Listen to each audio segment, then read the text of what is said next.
On a foggy night, a routine traffic stop seemed ordinary, but it unleashed a storm of justice. A black widow was handcuffed on the street just because she didn't look like she belonged in the neighborhood. They thought she'd stay silent. They were wrong. She was the mayor's mother, a woman who had guided an entire generation. And this time, she didn't turn away. She stood up. This isn't just a story of discrimination. It's a story of how an ordinary woman can shake an entire system with calm, courage, and unwavering resolve. If someone asked you what Silver Hill is like, you'd probably say, quiet. A small town in the American Northwest, nestled against misty mountains. Old wooden houses sit behind white picket fences. Neighbors borrow sugar for baking without keeping score. But tonight, this town is no longer quiet. Not because of sirens, not because of gunshots, but because a car is silently rolling toward its destiny, and the woman behind the wheel has no idea. She's about to change everything. Her name is Martha Evans, widow, 68 years old, and far from ordinary. The pale grey Lincoln glides through the third intersection of Sycamore Lane. The sky is draped in a thin veil of fog, like silver gauze. Streetlights cast faint golden streaks through the haze. Inside the car, the radio is off. Only the soft whistle of wind slips through a cracked window. Martha sits upright, back straight, hands positioned precisely at 10 and 2 on the wheel, just as she taught her son when he learned to drive. Her eyes stay fixed on the road, but her mind is elsewhere. It was on a night exactly 1 week ago. The night she lost Robert. She wears an old navy dress, the one she wore to his funeral. A grey wool coat drapes her shoulders. Her white hair, like clouds, is neatly pinned at the nape of her neck. Pearl earrings gleam faintly each time a streetlight's glow passes over, and no one would look at her and see weakness. But those sharp enough to notice would see her eyes carry a deep weariness, the kind that comes from being strong for too long. Martha had just left a memorial service at the local church. It was a quiet, somber event. People lit candles and shared memories of the man everyone called Honest Robert. She smiled. She nodded in thanks. But when the church doors closed behind her and she stepped into her car, a silent emptiness washed over her like morning mist. She thought, tonight, I'll drive around a bit before heading home, to be still, to let Robert ride with me a little longer. But as her car turned onto Cottonwood Drive, something made her sit up straighter. Headlights in her rearview mirror. At first, just a flicker of light. Then 2 beams. Close. Too close. A black SUV. No siren. No flashing lights. Just silently trailing her. A patrol car, she realized. Her heart tightened. Not out of fear, but familiarity. Familiar with being watched and questioned. Seen not as a person, but as a subject. She turned left. The SUV followed. She turned right. It was still there. By the third turn, it was as clear as the headlights piercing her mind. She was being followed. Not by chance. She breathed slowly. No panic, but her hands tightened slightly on the wheel. At 68, she'd seen it all. She'd been refused service at a diner, ordered out of a bank for not dressing like a customer. But she'd also spoken at City Hall, taught classrooms of black and white students side by side. She was a woman who'd lived through both sides of history, light and shadow. And tonight, history knocked on her car door once more. This time it came in the form of a police uniform. Martha turned on her hazard lights. She pulled over to the curb under a flickering street lamp, as if justice itself were faltering in this town. The SUV slowly stopped behind her. Blue and red lights flashed on. She placed her purse and documents on the passenger seat, ready, transparent. Nothing to hide, nothing to fear. But she took a deep breath because she knew, in moments like these, not everyone makes it home. And that was the moment a seemingly peaceful town was about to be turned upside down. All because of one traffic stop. All because of one woman who refused to bow. All because of an elderly woman who dared to live, to speak, and to stand. The sound of the SUV's door opening cut through the air, sharp and cold, like the knock of an unpronounced verdict. In the rear-view mirror, Martha saw polished black shoes step out first, followed by the crisp legs of a police uniform. Each heavy step crunched on the wet concrete, slicing through the silent night. The officer was a woman, young, white. Her eyes held no trace of a greeting. She approached, flashlight in hand. Its beams swept over the trunk, the rear window, then landed squarely on Martha's face. In that blinding light, Martha didn't squint. She didn't look away. She sat still, eyes wide and blazing, staring back. "A window!" the voice barked, curt and dry, missing even a please. Martha lowered the glass. No words, no hello, no are you okay? No questions to suggest this was just a routine check from the start. License and registration. "They're on the passenger seat," Martha said, her voice even and calm. "I've got them ready." The officer, Laura Kane, didn't reach for the documents. She stared at Martha as if waiting for a reason to doubt her, as if Martha had already done something wrong, just not been caught yet, as if her skin color was reason enough to question. "Where are you headed this late?" Laura asked. "I'm coming from church." "Church?" "A memorial for my husband. He passed away a week ago." "Where do you live?" 1431 West Pine, 2 blocks from here." Laura didn't take notes, didn't verify. She just glanced at the Georgia license plate. "Out-of-state car. I moved here 3 months ago to be near my son." "What does your son do?" "City work," Martha answered, offering nothing more. That was the moment the air shifted. Laura Kane stepped back half a pace, not out of caution, but to shift into attack mode. "Get out of the car."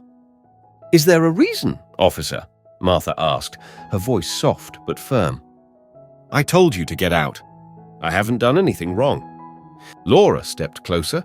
Her right hand held the flashlight. Her left hand hovered near her belt, close to her holstered gun. Martha took a breath. Not fear, but the feeling was as familiar as the smell of earth after rain, dangerous, unjust, and as old as history itself. She unbuckled her seatbelt and opened the door slowly. Each movement was deliberate, like a lesson in survival. The cold wind cut through her wool coat, carrying the damp chill of the foggy night, but it was Laura's burning stare that felt the iciest. "Hands up." "I don't have anything on me."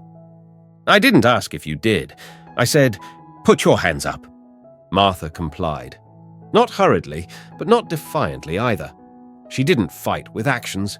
She fought with her presence by refusing to let anyone erase her dignity. As Laura searched the car from outside to in, someone across the street pulled back a curtain. Jack Hanley, a retired firefighter, watched. Having seen ugliness in war, he knew when something ordinary was turning wrong. He grabbed his phone, opened the camera, and started recording. Laura circled the car, then stopped. "You refused to exit the vehicle immediately. I could write this up as resisting. I've cooperated from the start," Martha said. "Are you raising your voice?" "I'm speaking clearly." Laura stepped back. Her hand flicked to the radio on her shoulder. "Requesting backup. Sycamore and Cottonwood. Gray Lincoln, out-of-state plates. A suspicious situation." Martha tilted her head slightly. "Suspicious situation? I pulled over properly, provided my documents, and showed no resistance. We'll sort it out. I've given you everything you asked for. Keep your hands where I can see them." Then a second patrol car arrived, as if to confirm Martha wasn't just a suspect. She was a threat. She knew this game. It wasn't about the law. It was about power. Who controlled whom? Who made whom afraid? The second SUV stopped. An older officer stepped out, pot-bellied, silver mustache. Ray Collins. And no aggression like Laura, but the indifference of someone too used to scenes like this. "What's going on?" he asked. "She's being uncooperative. Possible false information," Laura replied. Martha didn't interrupt. She stood under the flickering street lamp, her shadow stretching across the wet sidewalk. Handcuffs hadn't appeared yet, but the insult was clear. "Do we have permission to search the car?" Collins asked. "No," Martha said firmly. "There's no valid reason." We can get a warrant." "Then get one," she said, her eyes locked on Laura. In the flickering light, Martha, a widow, a citizen, a mother, stood facing a system that saw her as a liar. And Laura Kane had no idea that the woman she was trying to silence would soon force the entire town to open its eyes. Without warning, Laura Kane stepped forward, spun Martha around, and pulled her arms behind her back. "You're being detained for obstructing an officer?" The click of handcuffs echoed like a lock on fate in the cold night. Across the street, Jack Hanley's hands trembled, but he held the phone steady. That moment, the flashing lights, the cuffed hands, the unyielding gaze was captured.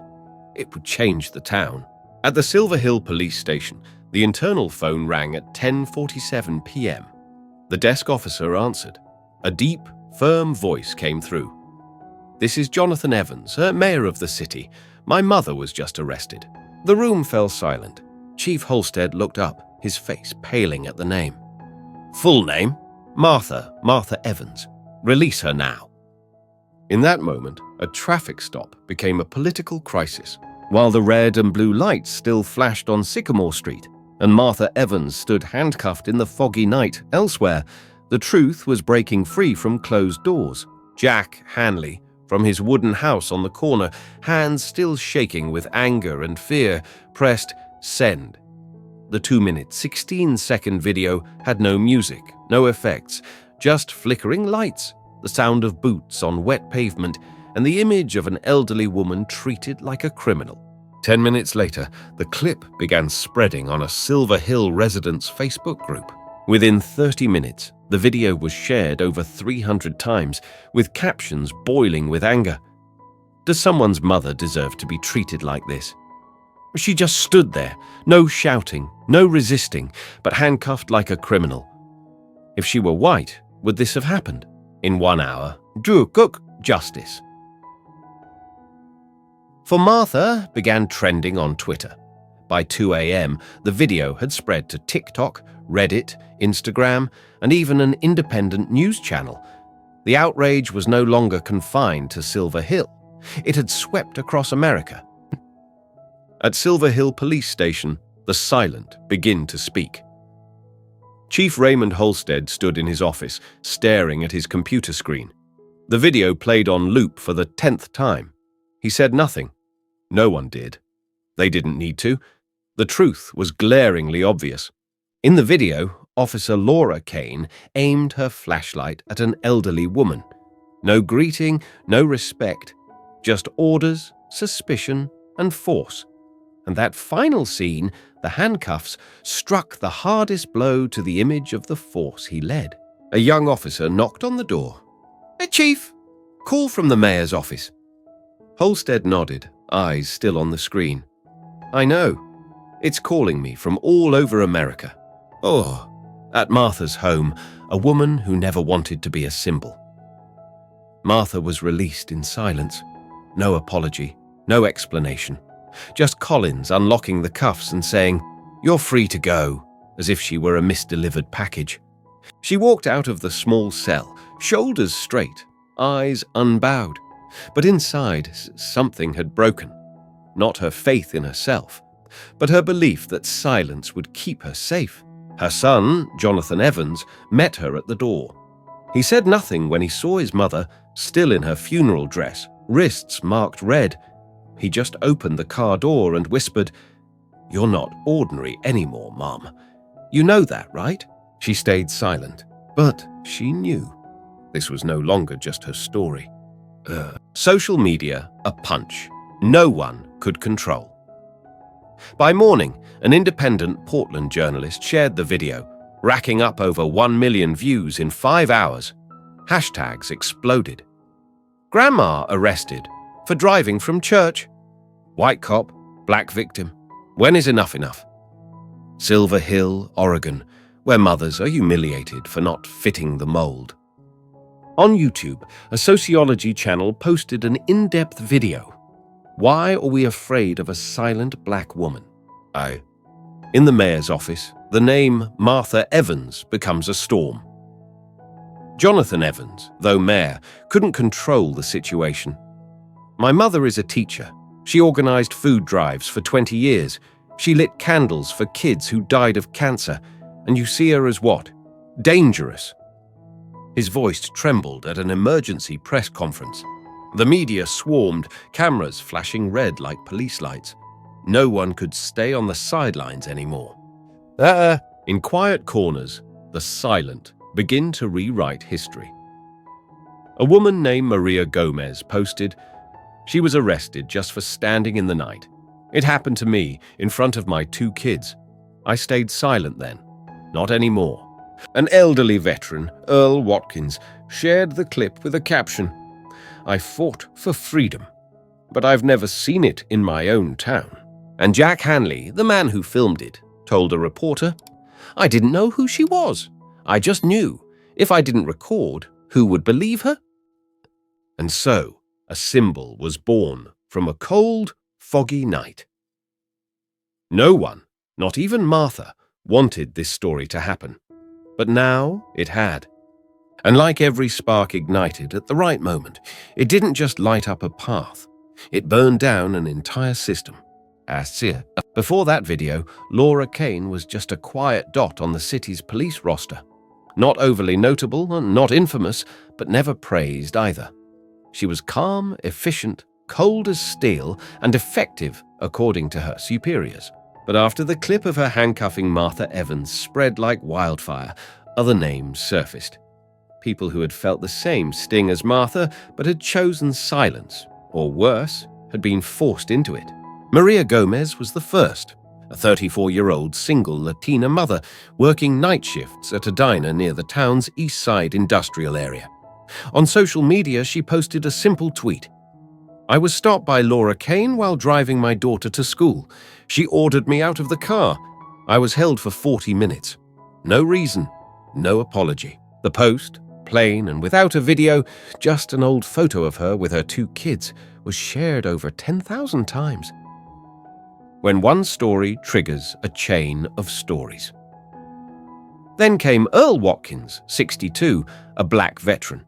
He posted on a local veterans forum, "She could have been my mother, or me, 3 months ago, stopped for not signaling early enough.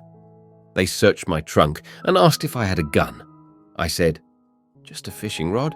No one had heard him share that before. But when Martha Evans was handcuffed on the street, he realized his silence was part of the problem. A cracked wall revealing an entire system. Officer Miguel Torres, the only cop who'd worked alongside Laura for 2 years, sat in front of a computer in the surveillance room. He replayed Jack Hanley's video. At second 47, Martha stood still, hands raised, no sign of resistance.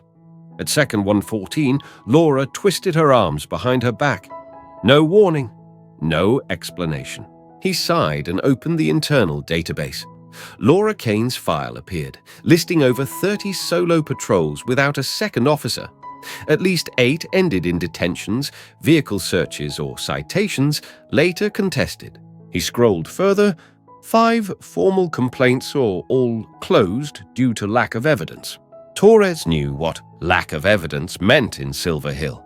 No one had recorded anything. Until now. A group of strangers becomes a force. Maria Gomez, Earl Watkins, and 3 other residents started a Facebook group called We Are Martha Too. It grew rapidly. Within 3 days, it had over 12,000 members, nearly 2,000 of whom shared personal stories of being stopped by town police for no reason, questioned vaguely, or even threatened with deportation if they didn't cooperate. In a quiet corner of town, one man collects every piece of evidence. Jack Hanley hadn't rested since the night he filmed the video. He sat in his living room, surrounded by notebooks, external hard drives, and old phones. He dug up footage from last year when he'd seen Laura stop a black teenager at an intersection. It's not new, he thought. It just hadn't been exposed. Gehetzi. National media steps in, and a name becomes a symbol. The New York Times published an article, "From Silence to Symbol, Martha Evans and a New Wave of Awakening." CNN aired a special segment, the mother of the town, Martha and the question of power in Silver Hill. But Martha, at the center of it all, hadn't spoken publicly once. She quietly read every message sent to her home. She folded each letter, sealed it, and placed it in her late husband's old wooden box. And she knew the time for silence was over. As if, when one brick falls, the whole wall crumbles. At Silver Hill Police Station, the pressure mounted. Chief Halstead held closed-door meetings with state officials. An independent investigation team was announced. Laura Kane was temporarily suspended without pay. In her office, she stared at her personnel file, then glanced through the frosted glass window. 3 young officers looked back, not with admiration, but with fear and disdain. Sasru. And the real earthquake hadn't even begun. Officer Miguel Torres entered the records room. He pulled out a report no one had ever opened. Case: M. Gomez, stopped without cause, no footage, citation withdrawn. He whispered, "It's time the truth gets a name." Boom! That afternoon, the old church hall was packed. No reporters, no grand stage, just folding chairs, the creak of a ceiling fan, and a microphone in the center of a circle of residents. Martha Evans walked in. She wore no finery, just the same deep blue dress and grey wool coat from that fateful night. But this time, she wasn't alone. An entire community walked with her. She stepped to the microphone, hands trembling slightly, eyes scanning the room. Then, softly, she spoke.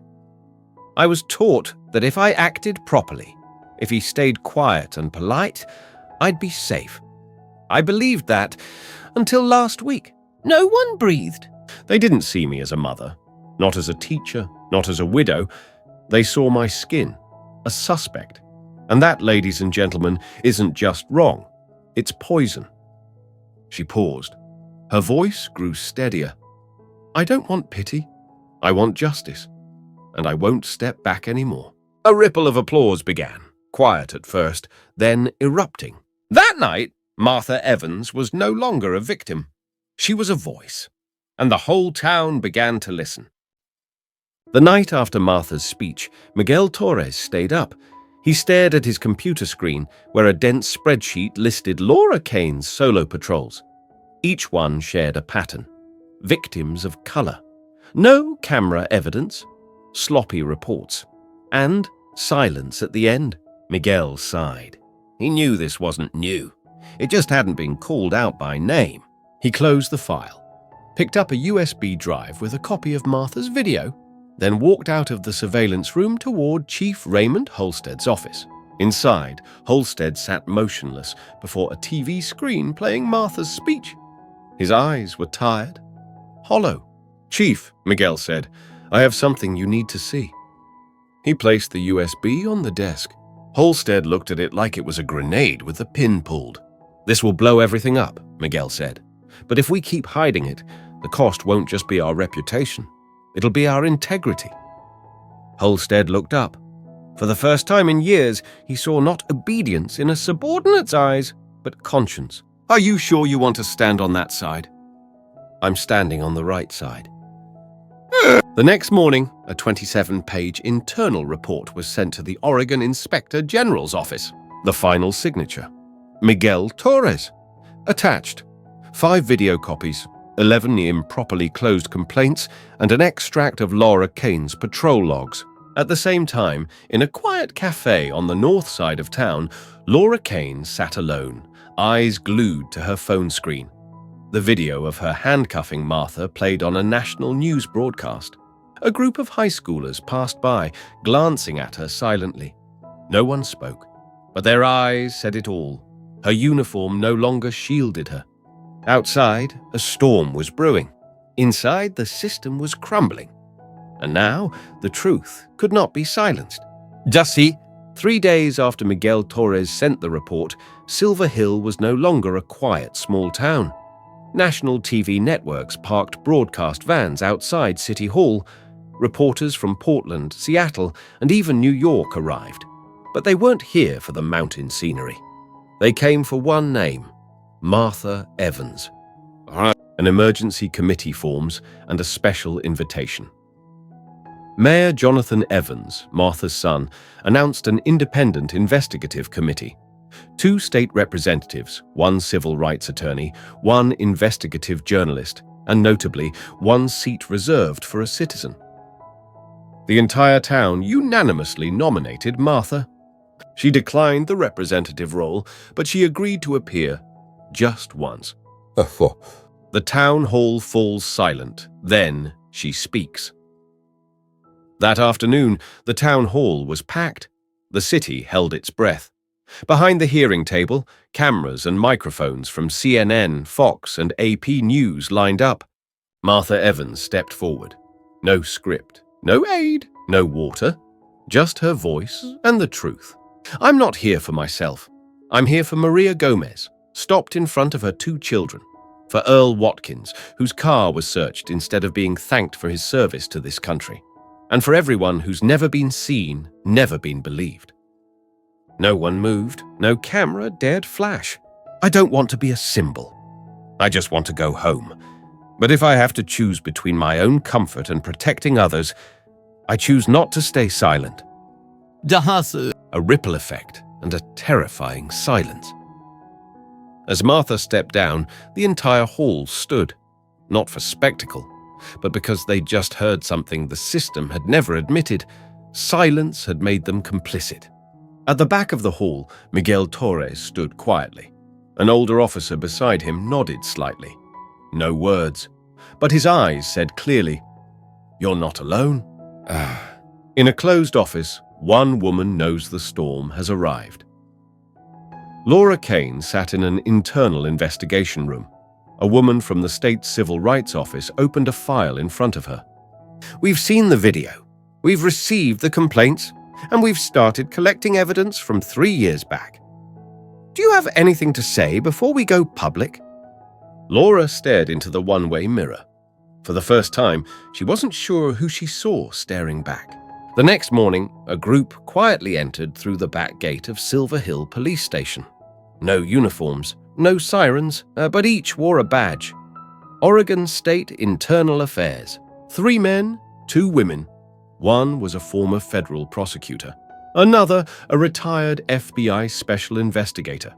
And the last, Dana Reese, a name that made officers with shady records sweat just hearing it. Not an investigation of one person, but of a network. In the first 2 days, they reviewed over 180 hours of patrol car camera footage. They cross-checked reports with videos, compared files with dispatch logs. The findings? At least 12 cases showed signs of fabricated reasons for stops. 9 involved Laura Kane. And worse, 3 other officers had similar complaints, all internally resolved by Chief Holstead and closed. Hidden files and silenced voices.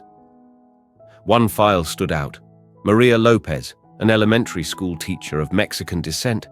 She'd reported being detained by Laura Kane for mistaken identity, despite no warrant. Her complaint was tucked into an unprocessed drawer. Stamped, "Insufficient grounds, closed." Torres, who found the file, tapped his fist lightly on the desk. Not insufficient grounds, just a lack of people willing to look. The wall crumbles, brick by brick. At the same time, the media received a leaked recording of an internal meeting. In it, a senior officer said plainly, "As long as no one's filming, these things stay buried." The 17-minute clip, titled "Who Watches the Watchers," hit 2 million views in 6 hours. Martha in the storm, unbroken. Martha Evans was invited to appear on a primetime political show. She declined. Instead, she visited a local high school. She spoke to 37 seniors about knowing their rights and the importance of courage. You don't have to wait until you're hurt to act. Speak up when you see wrong, even if it's for someone else. The teacher in the back stood frozen. A female student wiped away tears, and a boy whispered, "She's not just Martha. She's this whole town." The retreat begins, but it's too late. Chief Halstead was asked to temporarily hand over command to his deputy, pending the investigation. In his empty office, he sat alone. On his desk was a file he'd never reopened. Name: Martha Evans. Reason for detention: obstructing an officer. Handwritten note: uncooperative. Out-of-state plates. He picked up a pen, hands trembling, and crossed out uncooperative. He wrote, not resistant, not disruptive, just not afraid. The hearing began at 10 a.m. in a makeshift meeting room at Silver Hills City Hall. Light streamed through a glass window onto a long wooden table. Laura Kane sat at one end in plain grey civilian clothes, hair neatly tied, no makeup, no badge, no gun, just a raw, exposed gaze. Across from her were 4 disciplinary board members, a stenographer, and a state attorney. Ms. Kane, a woman's voice said, stern, you're under investigation for abuse of power, unlawful detention, and serious violations of conduct towards citizens. Do you have anything to say? Laura lifted her head, her voice calm. I followed procedure. I assessed that situation as suspicious. Suspicious? The female attorney pressed. Because a widow in funeral clothes was driving home slowly? Because of the out-of-state plates? Because of her response? The scratching of pens on paper stopped. A board member leaned over the file. Her response? The report says she sat still, provided documents, and didn't resist. Non-cooperation is a form of passive resistance. Or was it that she didn't submit unconditionally? I was just doing my job. And then a name was called.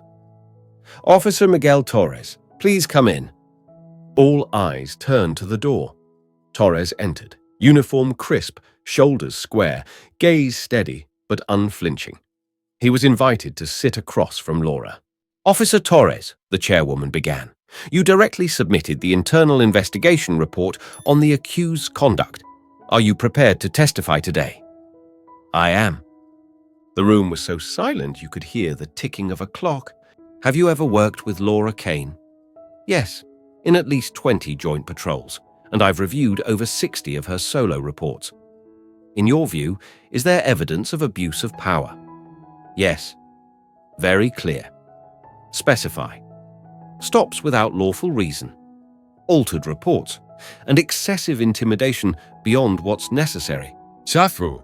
A direct confrontation. Laura's lawyer stood. Officer Torres, before accusing a colleague, did you ever speak to her directly? Yes. I advised her to handle situations with more restraint. Did she threaten you? No. But she once told me, being too soft gets you walked over by residents. I disagreed. Laura frowned. Torres turned to her, his gaze not angry, not bitter. Just one thing. Regret. I respected you, Laura. But what happened with Mrs. Evans? Went too far? And I couldn't keep looking the other way. A temporary conclusion, but the fallout begins. The hearing ended with a promise, a decision within 72 hours. Laura stood and walked into the hallway where no one waited. She lowered her head, silent. For the first time, she wasn't sure right was what she'd been doing. Torres lingered outside minutes later, removing his police cap and staring at a sky heavy with grey clouds. A young officer approached, quiet, then said softly, "Thank you." Torres nodded slightly. He knew today wasn't a victory, but it was the first time justice had a chance to speak from within the force. So, 3 days. Exactly 3 days after the hearing, the disciplinary board issued its ruling, posted publicly on the City Hall bulletin board and live-streamed on local TV. The headline flashed on the LED screen in the town square. Officer Laura Kane, terminated and case referred to federal authorities for civil rights violations. The town held its breath, then erupted. A crowd had gathered since morning. When the news broke, silence hung for a few seconds, as if people couldn't believe what they'd heard. Then applause broke out. Cheers. Tears. A community once forced to stay silent, now celebrated. not for one person's downfall, but because for the first time, justice wasn't ignored. Laura Kane, from symbol of power to a lesson in history. In a small apartment on the edge of town, Laura sat motionless. On the table was an envelope from the board, the official decision, along with an offer to voluntarily join a rehabilitation program on racism and civil rights as a condition for potential leniency if prosecuted. She gave a faint, hollow smirk. Not bitter, just empty. In the mirror, her face no longer held the features of a cop, just a person and questions bigger than herself. And on the other side, a woman stood at the threshold of something new. Martha Evans, in her small kitchen, received a special letter, an invitation from the governor to join the state's advisory council for police reform. She set the letter down, unopened. She looked out the window, where lavender bloomed in the garden, its scent one her husband had loved. She wasn't a fan of politics. She didn't like the spotlight. But she knew, if she said no, who would step up instead? Who? A handwritten letter and an unexpected plea. That afternoon, she received a short, handwritten note, the writing neat but slightly shaky.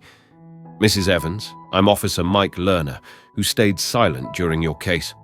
I was quiet because I was afraid. Today, I take responsibility and ask to join any effort you're leading to change this place. At the bottom, one line. For my kids, who deserve to grow up in a town not afraid of the police. Martha stood up. She made her decision. That evening, she put on her wool coat and wrapped herself in the scarf Robert had given her. She stepped into the backyard, where Torres was waiting. He raised a hand in greeting but said nothing. She nodded slightly and handed him the signed letter. Send it to the governor. I'm in. Are you sure? Not for me. For those who aren't yet strong enough to speak for themselves. And so a new era began to form. Not with marches, not with slogans, but with small actions repeated enough times. And at its center was a woman who once just wanted to drive home quietly after a memorial service.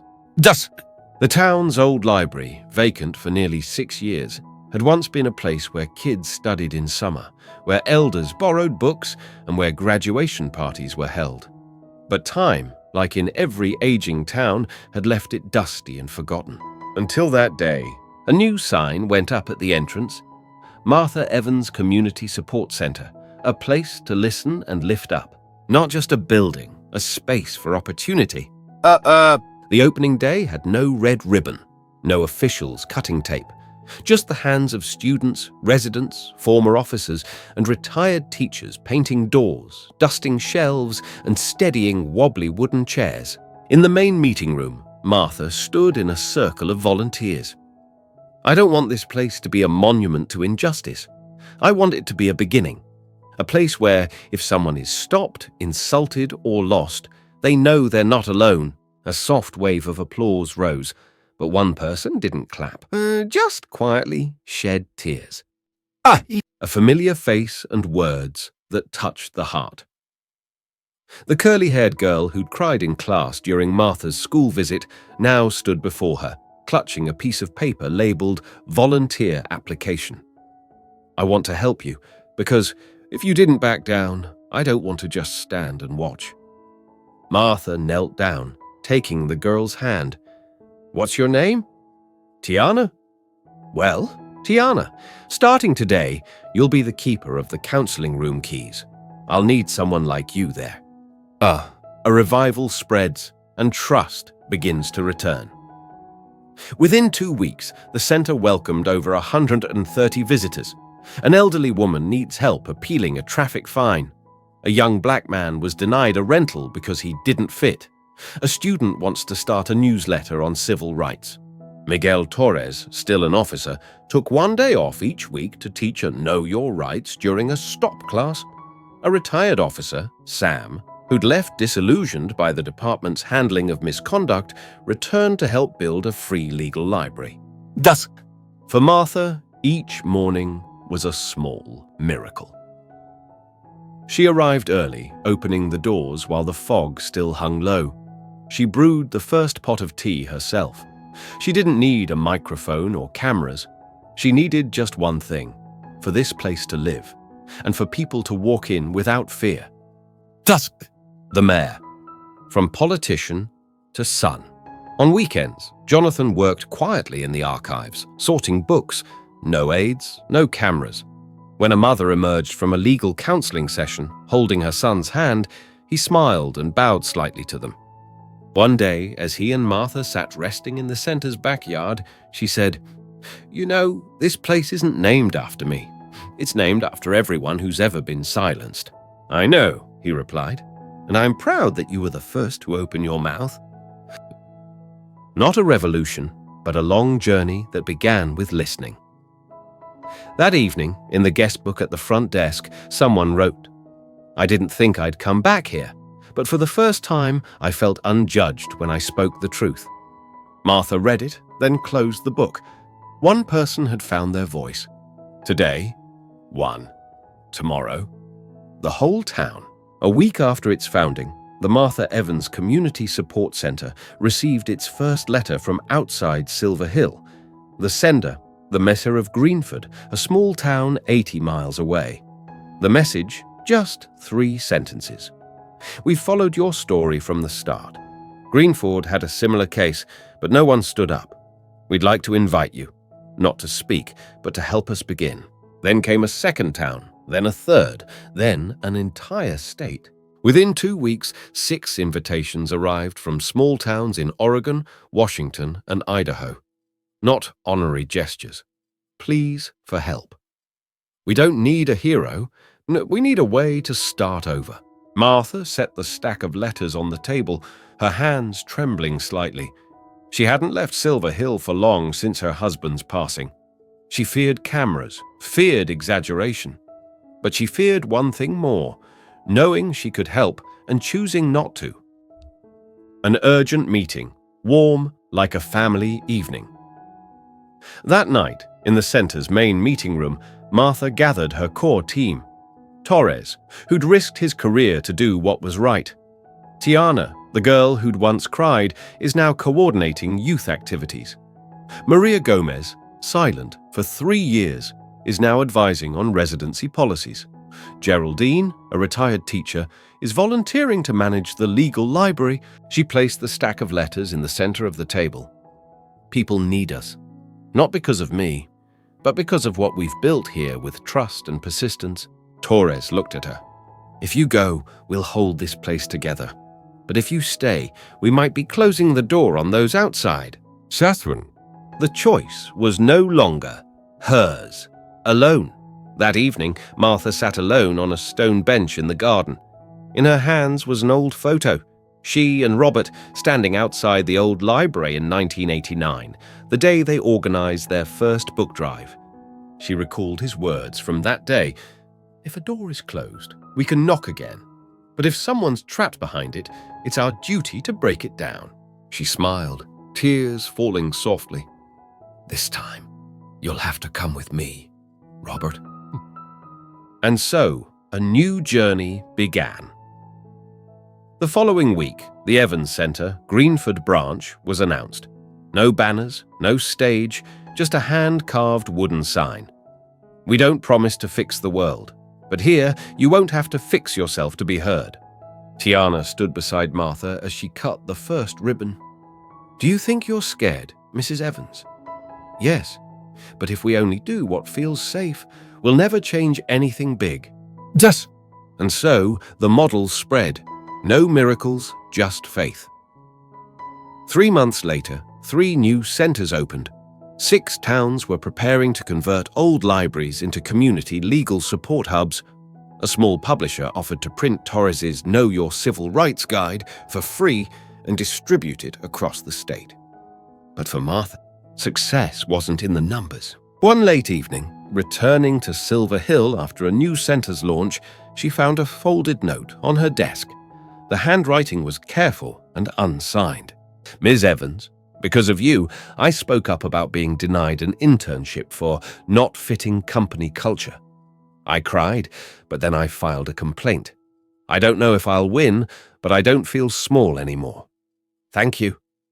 Martha folded the note and pressed it to her heart, translated into natural, clear English with proper sentence breaks for AI readability. The spread of the Evans centers began to threaten those in power. A local senator declared, "We can't let a woman with no public office manipulate voters' emotions." Conservative media branded her dangerous, agitator, and anti-police. But Martha just smiled at a community meeting. If demanding fair treatment makes me a threat, then maybe the real danger isn't me, it's the system. One town cancelled her invitation. One center's glass door was shattered at midnight. People urged Martha to step back, but instead of going silent, she wrote an open letter, published nationwide. "I don't ask for agreement. I just want our children's children to never have to beg for respect." The letter was shared millions of times. Its final line became iconic. "We're not against anyone. We stand with those who've never had anyone stand with them." Sasor, a 10-year-old boy, once falsely accused of stealing candy from a store with no proof, spoke at the center. "I don't know who's right or wrong. I just know it was the first time someone asked how I felt." Martha hugged him, then addressed the room. "We've been asking the wrong question. Not, did the kid do something? But why did this happen to him, and how do we stop it from happening again?" Torres was invited back to the force and is now leading community training. Maria Gomez was nominated for city council. Tiana, now 18, was accepted to college with an essay on the right to be heard. Martha watched them from afar. She didn't need accolades. She just needed to know. Those who once trembled in fear were now stepping into the light. The government offered her a civilian service medal. She declined, sending a short letter. "Thank you, but I'm not done yet. And if I have to choose between a badge and an open door, I'll always choose the door." 10 years later. In Silver Hill, a young woman stepped onto a podium at the opening of the 20th Evans Center. It was Tiana, now a lawyer. On the wall hung a modest portrait of Martha, not grandiose, just her smiling, holding a cup of tea. Martha wasn't a revolutionary. She was just the first to stop when everyone else kept walking in silence. The spotlight fell on the inscription below the portrait. "She didn't break the system. She taught us how to fix it, one person at a time." As Martha Evans didn't call for rebellion. She didn't write slogans or march with chants. She simply said, "I deserve to be heard." And through her steadfast silence, she forced a town, then a nation, to listen. If you ever think you're too small to make a difference, remember Martha. One woman, one traffic stop, and a quiet revolution began.